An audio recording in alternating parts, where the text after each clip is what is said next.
டைட்டிலாக மாற்றிக்கணும். ஞானின்னு உங்களை டைட்டில் கொடுத்தது ஞானத்தை அடையிறதுக்கு நீங்கள் முயற்சி பண்ணிங்கன்னா படிக்க அதே போராட்டம் தான்.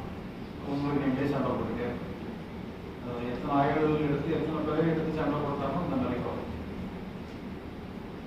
ஆனால் உங்களை நீங்கள் மனப்பூர்வமாக ஏற்றுக்கிட்டீங்கன்னா இந்த ஒரே வினாடி தான். அந்த வினாடியே உங்களை நீங்கள் ஏற்றுக்கிட்டீங்கன்னா அதோட முடியும். நான் இப்படி இருந்தால் தான் ஞானி